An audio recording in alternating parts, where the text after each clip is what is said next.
In this video, I'll cover two things. Lisa's VMA performance took a brutal hit from major media outlets, and secondly, criticism with her snagging the Best K-pop award. Now on to the whole Best K-pop award situation. This is a pretty grey area. There are two sides to this argument. Some fans are saying Lisa's Thai, she's trying to go global, she's working with RCA Records, and she's releasing English music. So why is she in the K-pop category? The other criticism is aimed at the VMAs for boxing all Asian artists into the K-pop category. Even though Lisa's songs are in English, she is working with American records. VMAs, Video Music Awards. They've been around since 1984, celebrating artists across various categories like Best Pop, Best Rock, Best K-pop, etc. The Best K-pop category was introduced in 2019, which was a huge deal for K-pop fans and artists because it felt like recognition from the Western music industry. But the way the category is handled has definitely sparked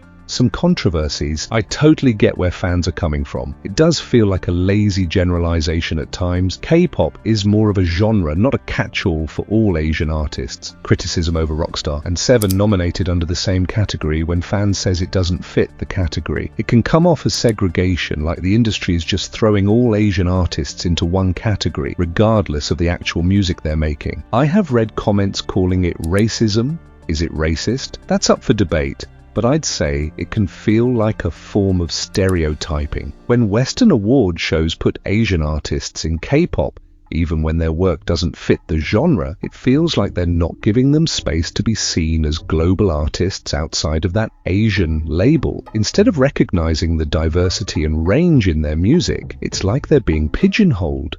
Incidents like this have happened before. BTS, for example, has spoken about how K-pop is often seen as a niche, despite their massive global success. They've expressed frustration that their music is categorized as K-pop rather than just pop. I remember some fans calling out the Grammys for not giving BTS nominations in the main categories, suggesting that the industry doesn't fully recognize them as part of the broader global music scene. There's also the issue with actors. Some Asian actors have spoken up about being typecast in stereotypical roles or not being considered for certain projects because Hollywood tends to box them into specific categories. Actors like Awkwafina and John Cho have touched on this issue, saying the industry needs to stop treating Asian stories as niche or foreign. So yeah, this kind of segregation isn't new and artists and fans have been talking about it. It's definitely not just Asian artists who have spoken up about being pigeonholed or treated differently by the industry. Other minority groups like African American, Latinx and indigenous artists have faced similar issues in both music and film, where they feel like they're being boxed into specific categories based on their race or ethnicity. For a long time, black artists were mainly recognized in categories like R&B or rap, even if their music crossed into pop or other genres. Artists like Beyoncé, The Weeknd, and Tyler, the Creator, have called out award shows for this. For example, Tyler, the Creator, won Best Rap Album at the Grammys, but later said in an interview that he felt the award was a backhanded compliment because his music was more genre-bending, and by categorizing it strictly as rap, they were stereotyping his work based on his race. Even with Beyoncé, she's dominated in R&B and urban categories, but many fans feel like she deserves more recognition in the main pop categories, considering her massive influence across all music genres. The Weeknd's snub at the 2021 Grammys, where he wasn't nominated at all, despite Blinding Lights being one of the biggest hits, raised suspicions that the industry wasn't recognizing him beyond what they saw as a genre-specific artist. Artists like Bad Bunny and J Balvin have expressed frustration over being limited to Latin categories, even though their music has a massive global reach. Bad Bunny was snubbed in many of the general categories at the Grammys, even though he had one of the most streamed albums of the year. The problem is pretty widespread across industries. Many award shows, especially in the US, have historically segregated artists by race or ethnicity. For example, BET Awards. While the BET Awards are a celebration of black culture, the fact that award shows like the Grammys or the VMAs haven't always given black artists their dues is part of why the BET Awards are so important. It's like black artists needed their own space because they weren't being acknowledged fairly in mainstream categories. Similarly, the Latin Grammys were created to give recognition to Latinx artists, but it also reflects how Latin artists were being boxed out of the main Grammy Awards.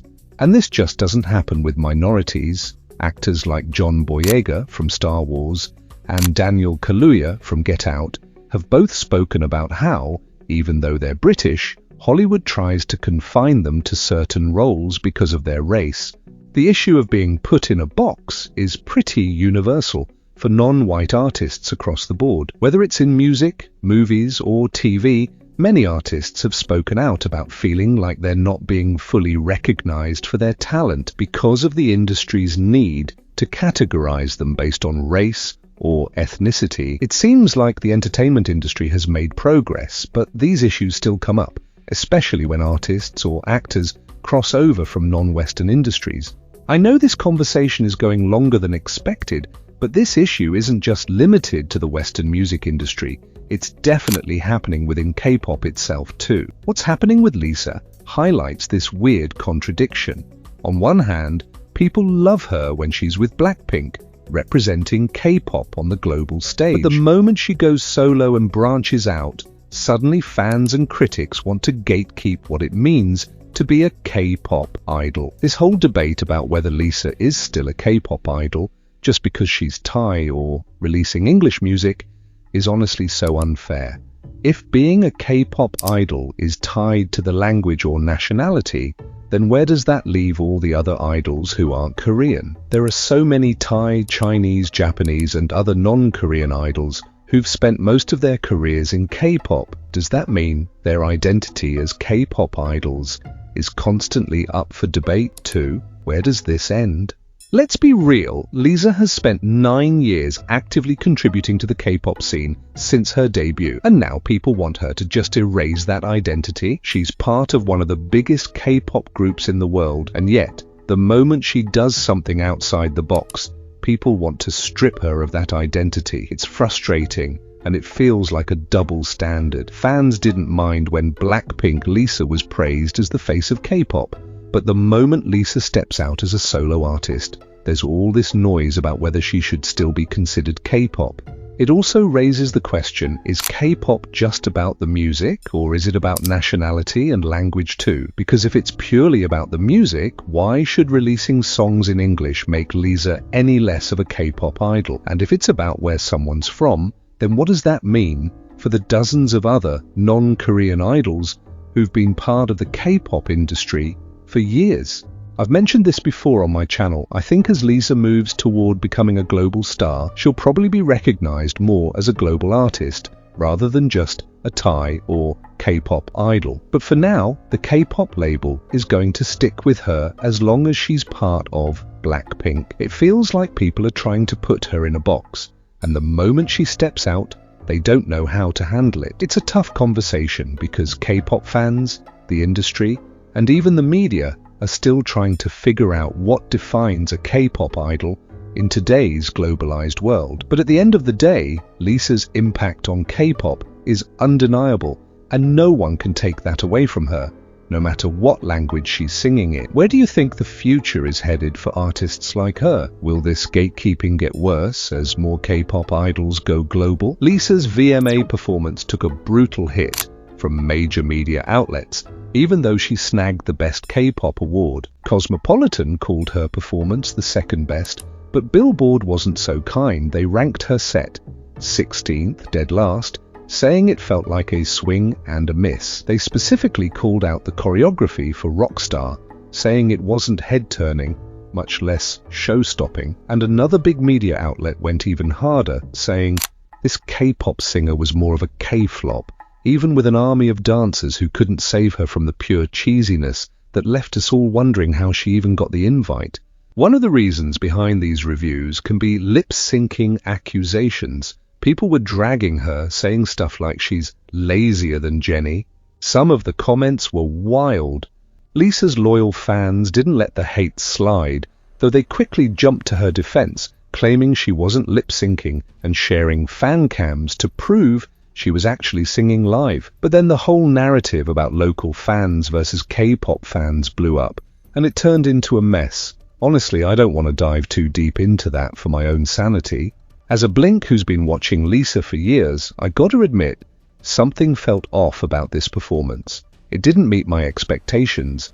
Maybe it was the choreography, maybe the energy. I didn't see anything new, or maybe I just didn't vibe with this Rockstar remix. And yeah, the lip-syncing accusations didn't help, and this just wasn't Lisa at her best.